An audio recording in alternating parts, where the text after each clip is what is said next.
Fala galera, tudo bem? Deixa eu colocar meu óculos aqui. Então, vou começar uma série de vídeos curtos hoje sobre a arrogância evangélica. E eu quero convidar você para participar comigo dessa série. Como é que eu quero que você participe? Nos comentários, você faça seus comentários aqui e lá no meu Instagram também, o Marcos Vinícius Comenta Oficial, onde você vai poder deixar perguntas que eu posso transformar em temas aqui de vídeos desse assunto, a arrogância evangélica.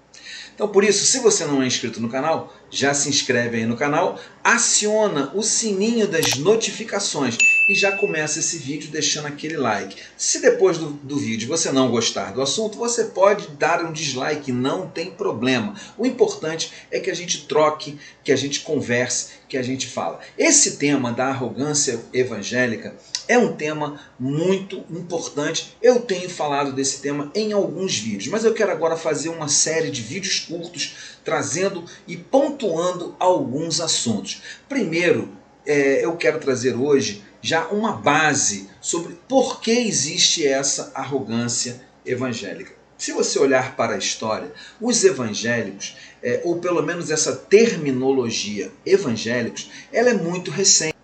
Essa terminologia evangélicos vem do início do século XX para cá, com o crescimento das ações missionárias, especialmente dos Estados Unidos, pois os conservadores cristãos de lá se autodenominavam evangelicals.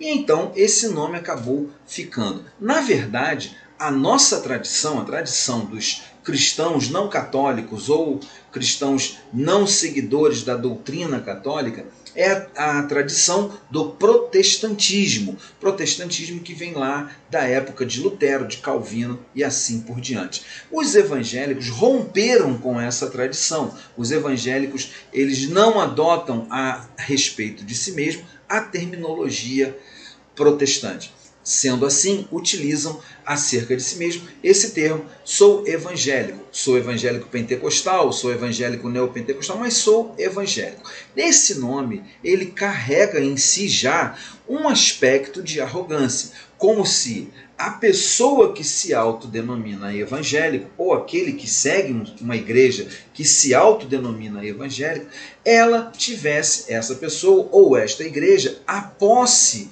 da doutrina evangélica. Caio Fábio, o reverendo Caio Fábio, tem uma série de vídeos onde ele fala sobre esse assunto, vídeos até antigos. Eu recomendo a você ir lá dar uma olhada. E ele fala uma coisa interessante. E esse é o primeiro pano de fundo que eu queria trazer para você. O Caio Fábio explica, e isso é uma verdade, eu já falei disso aqui em outros vídeos. A grande questão da arrogância evangélica está ligado ao ensino que as pessoas recebem semana após semana nas suas congregações evangélicas. O que quer dizer isto? Quer dizer o seguinte: quando um grupo ele se junta e cria uma doutrina, essa doutrina é baseada em um pressuposto. Eu sou o detentor da pureza doutrinária em relação ao Evangelho. Sendo assim, quem não está vinculado ao meu grupo ou à minha forma de pensar não é participante dessa pureza evangélica. É assim que funciona a arrogância, é assim que nasce a arrogância evangélica. Eu quero dar um exemplo bem recente. A Sarah Shiva, que é pastora Sarah Shiva, né? Após a morte da cantora Marília Mendonça naquele trágico acidente, ela foi para a sua rede social e disse que havia profetizado que um cantor do sertanejo iria morrer e que o sertanejo atrai o mal, atrai o demônio, atrai o diabo, porque o sertanejo, especialmente o sertanejo da linha da Marília Mendonça e de outros, é o tal sertanejo da sofrência, né? Que fala das relações humanas, das relações amorosas, do fracasso das relações amorosas, do vai e vem, rompimentos, traições, etc. E sendo assim, esse tipo de música, a sofrência, atrairia o mal, atrairia a negatividade, atrairia o demônio para a vida desses cantores. E nessa sua transmissão lá no Instagram dela, a Sarah Shiva diz: e Deus vai levar outro. Tem outro aí que precisa se consertar. Se ele não se consertar, a sua vida também será tirada de entre nós. Muitas pessoas criticaram a fala da Sarah Shiva. E sabe o que a Sarah Shiva respondeu? Ela respondeu o seguinte: vocês estão incomodados?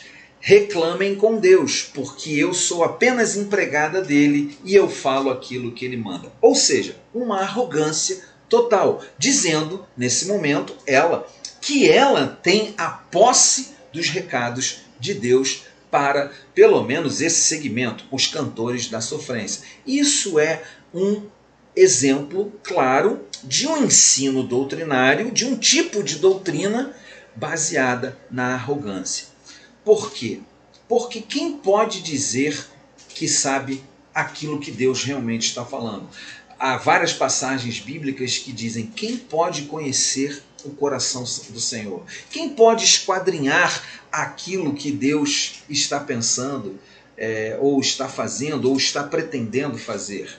Há uma passagem que diz, inclusive num dos profetas, o seguinte: eu sei, Deus falando, o pensamento que eu tenho a respeito de vós. Então ele diz através do profeta que ele é que sabe os pensamentos que ele tem a nosso respeito. Os evangélicos inverteram essa lógica. Eles dizem: eu sei aquilo que Deus está pensando. Então é muito curioso e muito perigoso, porque, como eu já falei em outros vídeos, essa doutrinação é que faz, por exemplo, com que grupos evangélicos acreditem em determinadas mentiras. Como, por exemplo, nós tivemos durante a pandemia, quando pastores pregaram dos púlpitos das suas igrejas que a vacina possuía um chip líquido que ia entrar no corpo da pessoa se ela tomasse a vacina, e assim ela seria dominada pelo império do mal, ela teria sua vida totalmente esquadrinhada pelo império do mal, ela seria contaminada pelo vírus da AIDS, etc, etc, etc. E as pessoas acreditam. Eu vou deixar aqui o vídeo que eu fiz recentemente sobre as mentiras gospel, né? Sobre a fake news gospel, que é patrocinada inclusive por líderes religiosos. Então, para a gente dar um pano de fundo, para a gente dar um início nessa série de vídeos, e eu vou estar falando sobre muitos assuntos relacionados a isso, sobre a arrogância evangélica, eu quero falar então isso. A base da arrogância evangélica está exatamente na configuração de doutrinas para cada grupo. Cada grupo cria sua doutrina e assim a sua doutrina ela é incapaz de dialogar com a diferença, com aquilo que é diferente. Eu me lembro quando eu era garoto, quando eu era mais jovem, fui criado numa igreja ortodoxa, uma igreja batista, como a gente falava, tradicional. E eu era chamado de crente, ou até de Bíblia, né, por alguns amigos e colegas da escola. E eu conheci alguns amigos, poucos, mas eles eram assembleianos, eles eram da Assembleia de Deus. E eles diziam para mim o seguinte: você não teve uma experiência completa com Deus. E eu dizia: por quê? Porque você não teve o arrebatamento do Espírito, o derramar do Espírito sobre você, o Espírito Santo não veio sobre você, você não fala em línguas. E aí essa doutrina, ela prevaleceu anos e anos e anos, dizendo: quem não fala em línguas não tem o Espírito Santo na sua vida.